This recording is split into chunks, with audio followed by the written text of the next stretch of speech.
Okay, I don't know about you, but sometimes I just feel so overwhelmed by my situation.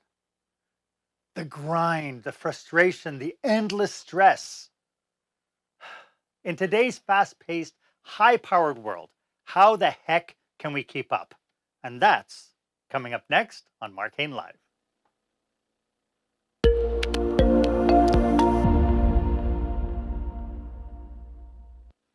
Welcome back to Mark Hain Live, where small business owners and entrepreneurs pick up some core skill sets to help them work on their business, not just in their business.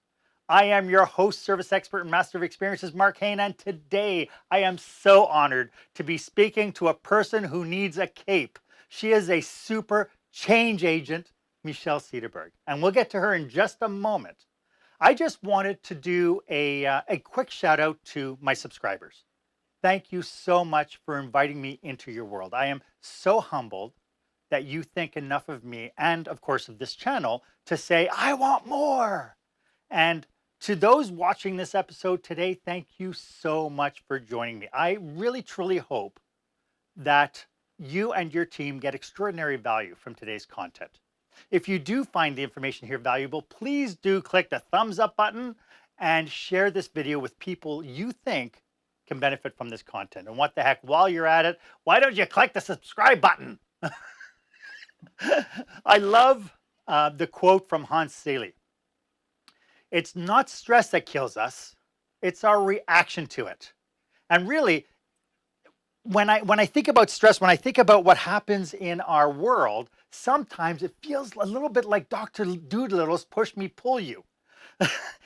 No matter what you try to do, you're trying to move forward, you're trying to move backward, you're trying to get things going, and it just doesn't happen. And so, I have for you, my friends, our question of the day.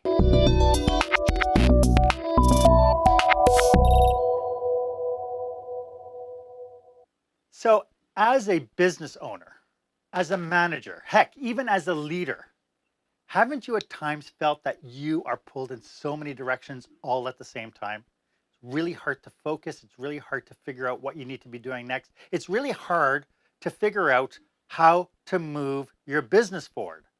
Why don't you put some comments in the comment box? Let us know what your situation is. When has it been really bad for you as far as the level of stress for you, for your family, for your employees, for your business? I am so glad that today the words, it's too hard, is one phrase that I have never heard our guest utter. Michelle Cederberg believes that personal and professional success is directly influenced by how we harness the physical, mental, and emotional capacity we all have within us. She holds a master's in kinesiology, a BA in psychology, a specialization in health and exercise psychology. She's a certified exercise psychologist, certified coactive life coach, and an ORSC trained team coach. She's brilliant. And I know Michelle from the Canadian Association of Professional Speakers, where she has her CSP, her Certified Speaking Professional designation, along with her Certified Virtual Presenter designation. She is an the author of 3 books. Her newest one, called The Success Energy Equation, which debuted as a bestseller like last month. Yeah, she's waving. There you go. Welcome, Michelle. Thank you so much for being here. I'm so happy to be here, Mark. Thank you. So, Michelle, can you tell us a little bit about? I mean, your list of credentials are so long and so brilliant, and really, I'm not really, it's really tongue in cheek about the Cape, but not really. Maybe you could tell us a little bit about what you do for your clients. Who are your clients? What do you do for them? How do you help move them forward? My clients are that group of people who are driven, hardworking individuals, usually kind of in their mid 30s onward, who are moving upward, middle managers, caregivers, educators, just people who are out there giving their all and not necessarily having all the energy within them to keep doing it at the level they like. And so I come in and I help them work on their resilience, help them recognize how much this body that we live in and the brilliant mind in it can serve us towards success if we just treat it properly. So health on and productivity on steroids. on steroids without actually any chemical intervention. Right. Yeah, naturally. Your new book, The Success Energy Equation, is built on the premise that how we are working is not actually working. Could you tell us a little bit more? Like, take us Well, into a little bit. What was the catalyst for you writing this book? the original title, well, the working title of the book for such a long time was It's How We Work. It's how our body works. And I wanted to write about how our body works to help us work better because many of us, there's no doubt that we're hard workers. There's no doubt that we've got success on our side and we're driving to do good and be better in everything that we do every single day. I'm a big believer in the power of the human spirit. All of us want to be better, do better, have more. The challenge is that we dig in and dig in and dig in and forget about taking care of our health, or rather, we'll say, I don't have the time, I don't have the energy.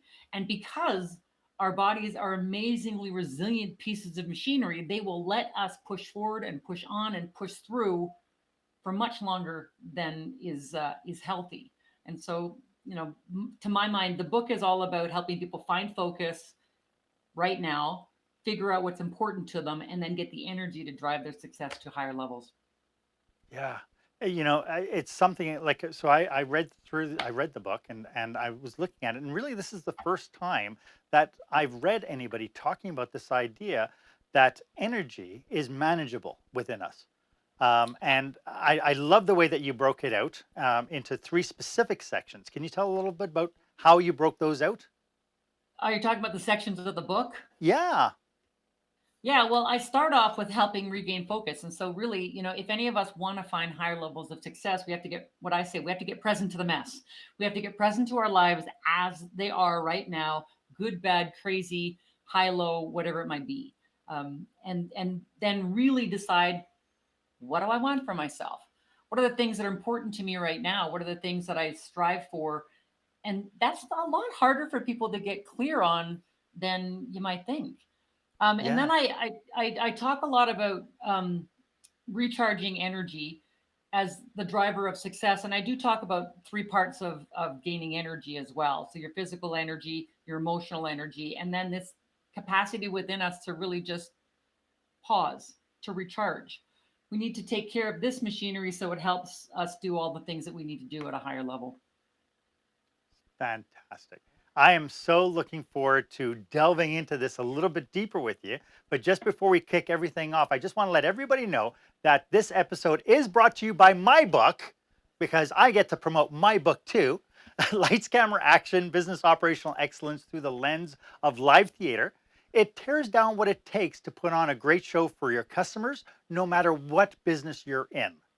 If you'd like to get notification of when the book is going to be released, go to markhain.com, Lights, Camera, Action, and click on the Coming Soon button.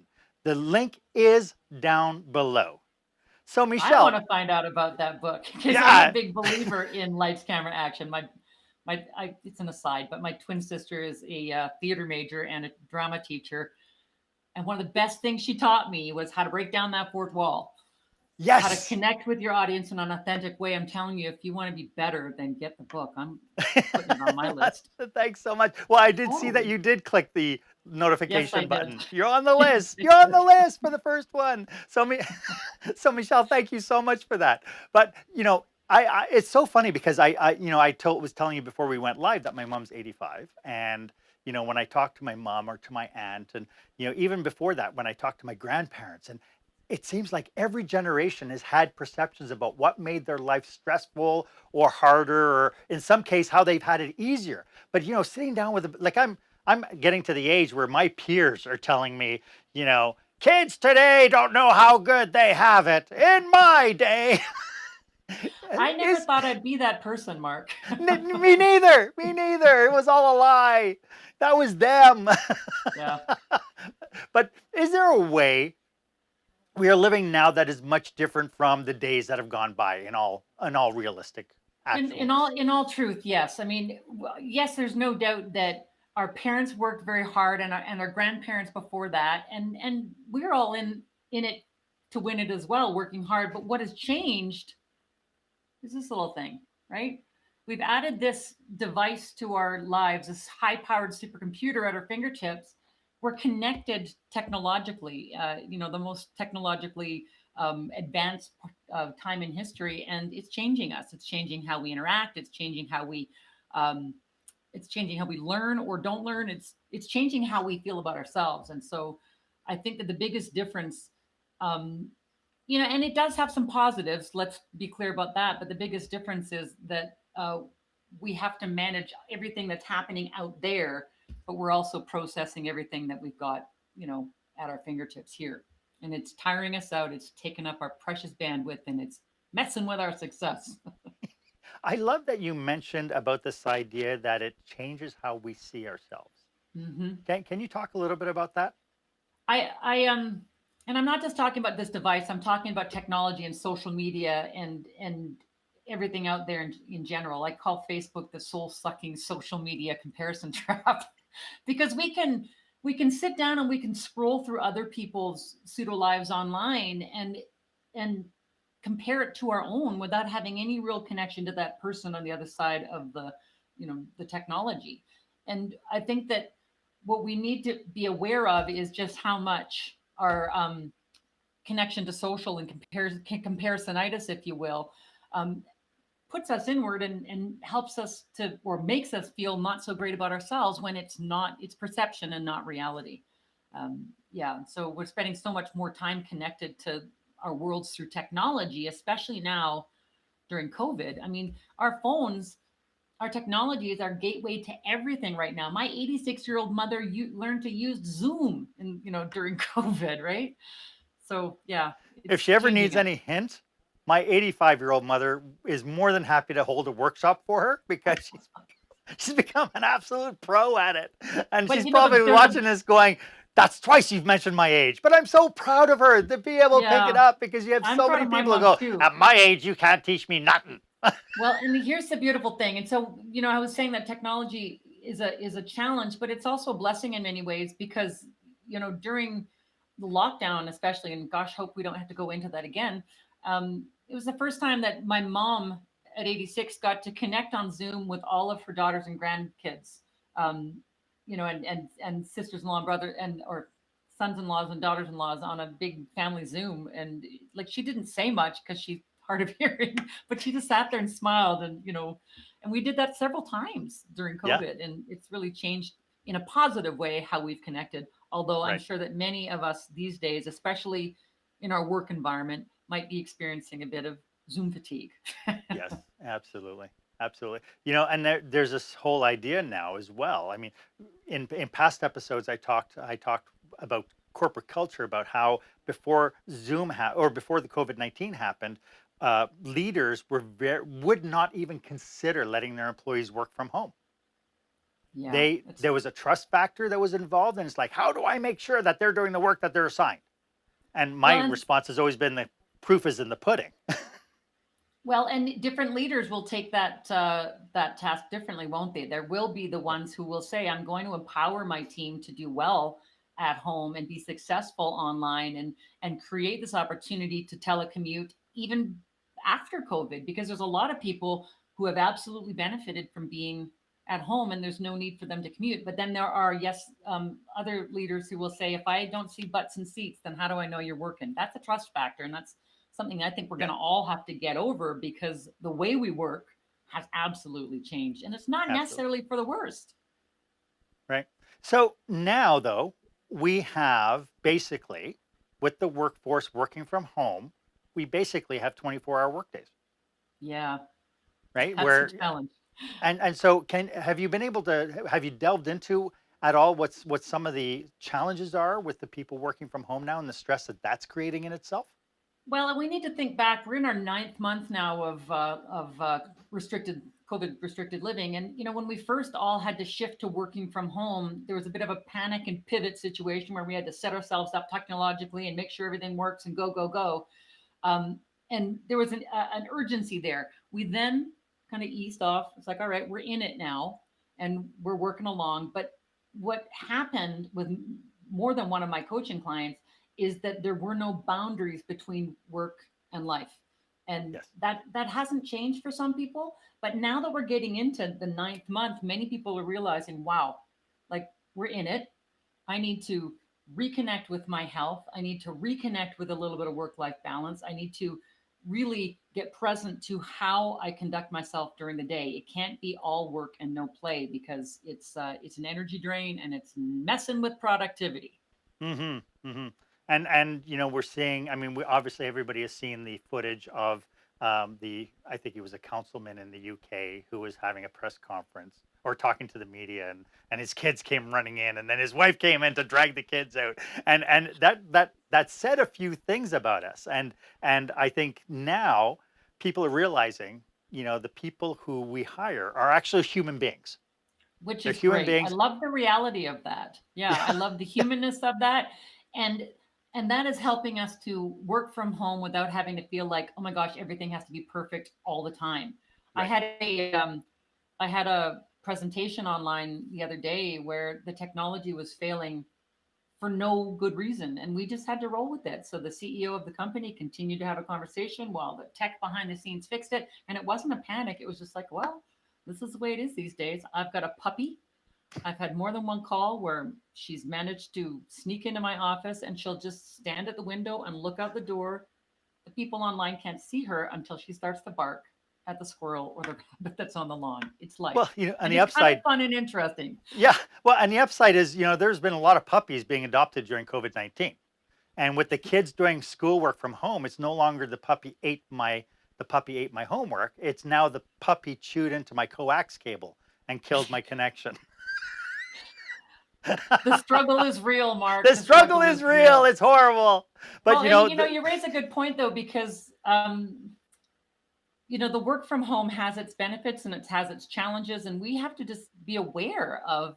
We're still in early days for this, even though we're 9 months in, trying to figure out how do we do this if we're going to sustain, um, you know, great work from home without losing our life balance. We need to make a lot of I don't want to say changes, but be aware of the differences between going into the office and being at home and having that flexibility and listening to our bodies, more often.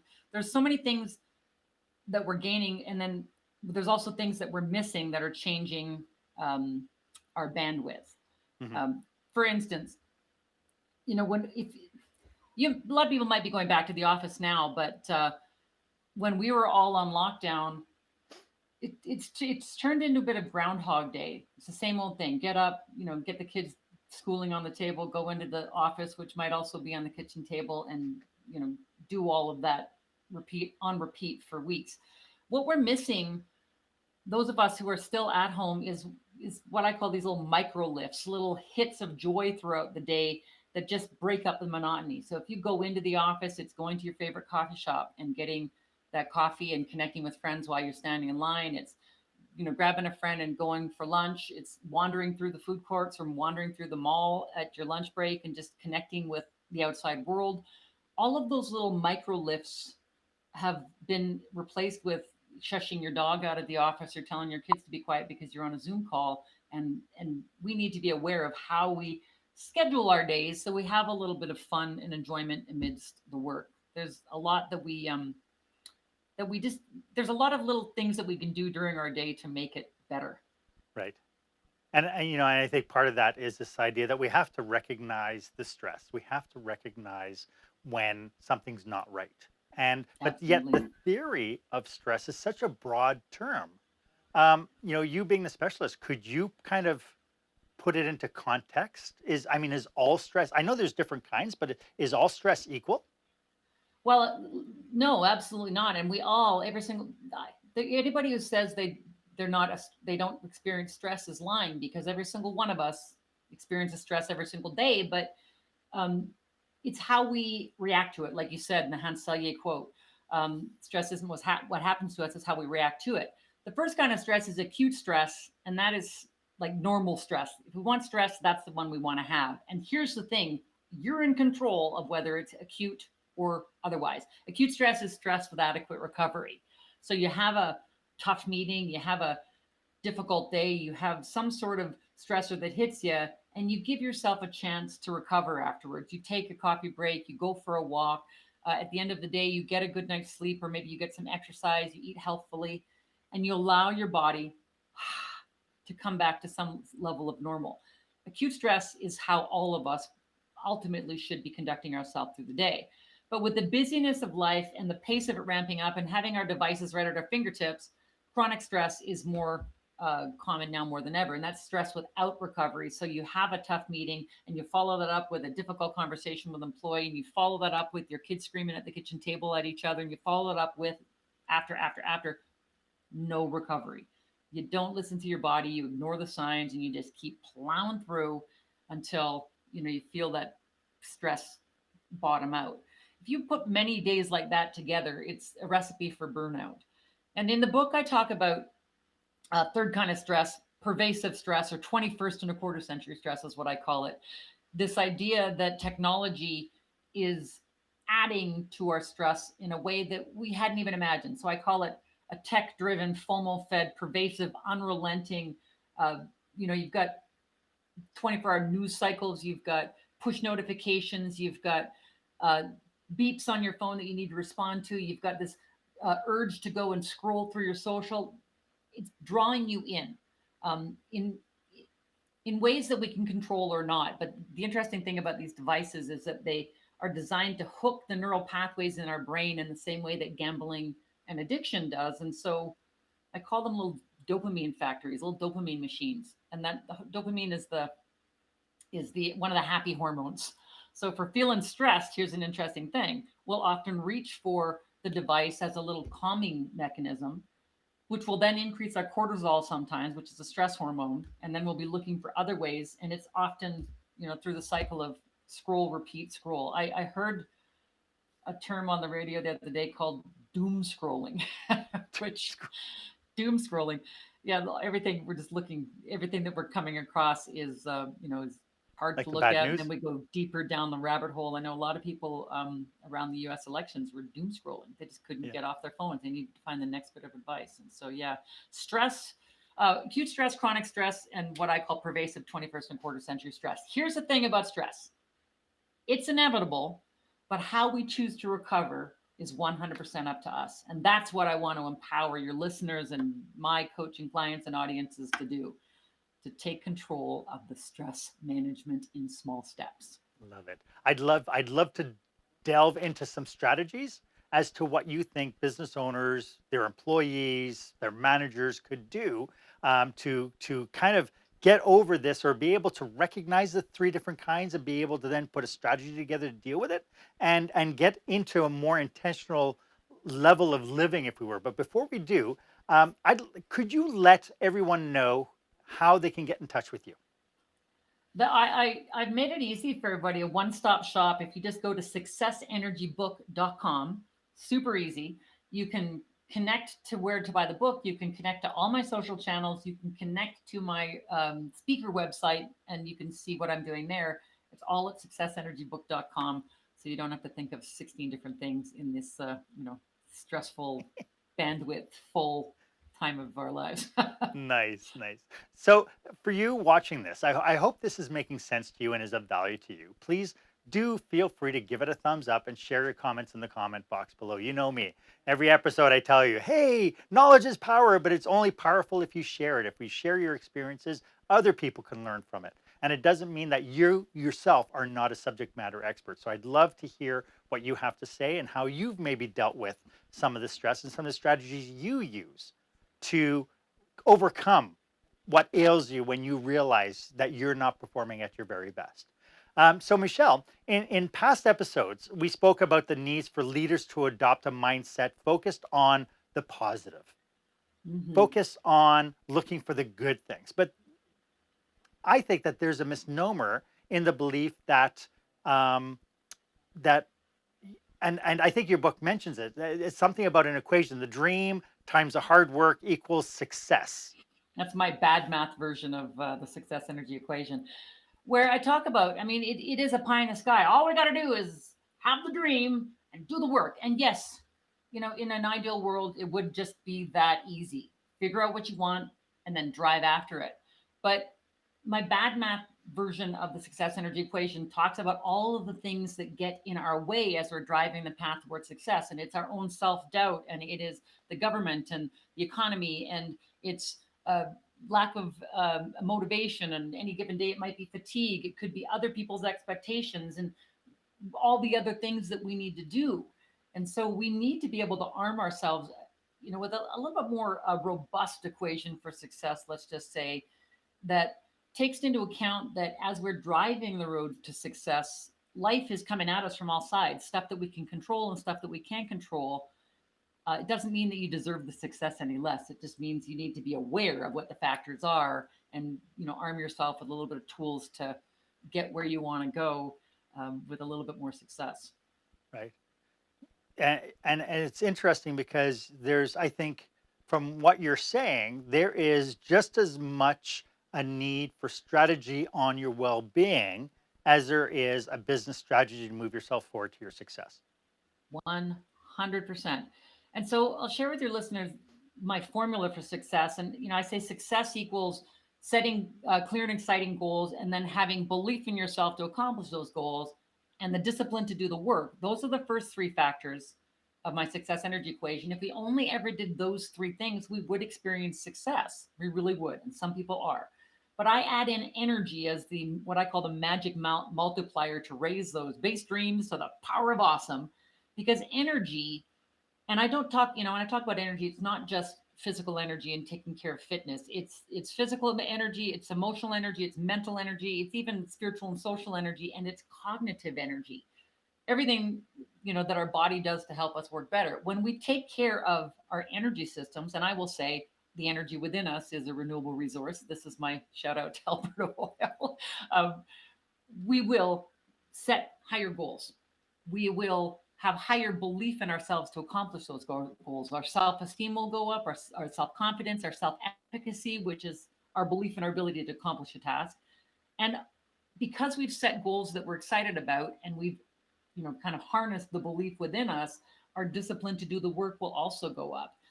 And I'm not saying it's all going to happen at once, but when we nurture our energy while we're driving success, it's going to raise all of those areas to higher levels, and that can't do anything but help you be more successful. So when you talk about that bad math equation, the dream times hard work, it's not enough to just set a goal. As much as everybody says goals are great, and I do think goals are great, it doesn't matter how big the goal is that you set for yourself if you don't believe in your ability to accomplish that task. And so I don't want people to have set and forget goals. I want people to set goals they're excited to tackle and believe within themselves that they can, and have the discipline to do the freaking work. And that all, to my mind, comes from the energy within. Right. In past episodes as well, we've talked about workplace culture. Do you feel that as leaders, they have control over the workplace environments to be able to use your formula and apply it to helping lead their teams? Absolutely. I mean, we're navigating strange times, and I would say that the biggest challenge that I hear from my coaching clients and from audience members is that I'm stretched, I'm tired, my bandwidth is taken up. I don't have as much oomph or motivation to do the work, and that all comes down to energy. And with the leaders that I talk to, um, I'm really encouraging them to communicate with their teams, to just kind of get the pulse of what's going on in the work from home offices. And if you have the fortune to get together physically distanced in the offices, to really just say, like, how are things going? Like, really? Because people will put up that facade and say, I'm fine, I'm fine, I'm fine, thinking I'm the only one that's feeling this way. But guaranteed, everybody's had those moments in the last 9 months where we've gone, oh my gosh, like, I don't know, this is crazy. Like, my motivation's gone. Me personally, I lost, a motivational speaker. I lost my mojo mid-July, after I pivoted hard and put all of my in-person presentations into 2021 and shifted to online. And I'd done my last online presentation that I was going to do for the next 6 weeks or so. And I just went, boo. It's like, gosh, like, I'm done. I was, I didn't want to work. So for about 6 weeks, I really had to reset and go, wow, like, this isn't over yet. And I'm looking into the fall to all of the presentations that had been postponed from April. Now they're moving them into 21. I'm going, wow, like, this is it. Like, things have changed. So I know that many, if you're a leader of teams, many of your team have been feeling those same highs and lows. I call it the COVID roller coaster because, you know, feeling, I kind of went into a dip in July and August, and then I came back out of it in the fall saying, all right, let's just square our shoulders. We'll get through this. And then winter came and dips come, like the cases are rising and there's another dip. I'm like, okay, guaranteed your teams are struggling with that. So communicate, absolutely. Allow flexibility when working from home. Allow flexibility for your teams to manage work and life, because right now they're inextricably linked. So if it's all work, but the kids at the kitchen table and the spouse needs to take over that care because your boss is a little bit too rigid, that can cause challenges. So flexibility and a recognition that if we there's two things that I really want people to do more of, and they're dead simple. Take your breaks, take your breaks, and breathe. And I share these two only because they're so easy to do. Our brains are massively energy hungry organs, and if we're constantly screen time, screen time, screen time, meeting, meeting, meeting, phew, we need productivity will go down. We need to take breaks every 90 minutes to 2 hours. Yeah. You can And it's try and not just override it. You can it, try and override it, but it's not how yeah, your body works. but it's not just productivity, it's decision making is affected. How we make Mm-hmm. decisions are affected. Yep. Because when you're and it's so funny that because you mentioned about the people who just kind of shove it off. I mean, there are people out there who are like, oh, you know what, stress is normal, just get over it. But we need, I think one of the things that you mentioned is to understand that some people won't say that they're stressed. Some people won't say that they're not okay for fear of reprisals, fear of judgment. Mm-hmm. And so it's really incumbent, I think, upon the leaders to make sure that they have empathy for everybody on the team. And like you said, look them straight in the eye and say, are you okay? And to give your team permission, that's a gift. That's a sign of strength in leadership right there. To say, yeah, I get it. These are tough times, and whatever resources we have available, utilize your employee EAPs. If you have them, and but have the conversations. And here's the thing: any leader who has the courage to have those kinds of conversations with their team and really open them up to, what do you need, they're going to find that that's going to return uh, in a positive way for productivity and contentment in the workplace. And if you've got their back, then they're going to rise to the challenge and have your back when it comes to deliverables and staying with their head in the game and all of those things that companies need to maintain their viability during these really challenging times. Yeah. Yeah. You know, I think I could sit here and talk with you for hours about this stuff. We are kind of getting into getting a little bit long, but I do want, if you could, are there strategies that people can use to get more in sync with their lives? You did mention breathing and taking breaks. Are there other strategies people could use to make their lives better? You know, I'm because people are busy and stressed. I don't go for the big life changing, life altering, sweep everything off the table, start again kind of strategies. I'm all about getting present with the small things that we need for ourselves. And because I'm an exercise physiologist, I believe that when we check in with the physical body, it'll help us to um, to be connected cognitively as well. One thing I will say is how you start your day is a game changer. And these days, because we're so fully connected to our devices, my challenge would be for all of your listeners, if you have your phone beside your bed, do not use it as your first entry point into the day, because that's not how you want to take control of your day. I say check in with yourself before you check in with the world. Because if you go onto your phone and you see the headlines and the news is bad, or you see the pop-ups for your email, and all of a sudden all of the outside world has hijacked your ability to get connected to what you truly need for the day. And so Mm, what I will say is, while you're lying there in bed, take a few minutes to just ask yourself, how am I doing? How did I sleep? What is it that I need for myself today? What's a couple of things that I'd really like to get checked off my to-do list that would help me feel successful today? And then step into the day with a little bit more a purpose towards the things that are going to drive your success, not the agenda of everybody in your inbox. I will also say, try to schedule in those moments of whether it's movement or fuel or little hits of joy, as I said, little micro lifts throughout the day.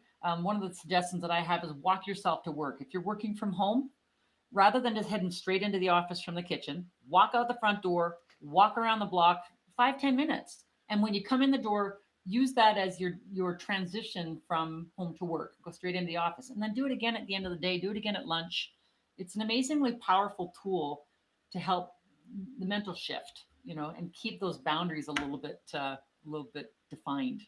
Yeah, I find that's one thing that is missing with this working from home bit. I truly believe that when we get ready for work in the morning, that's like us turning on our brain. We're getting ready for the day.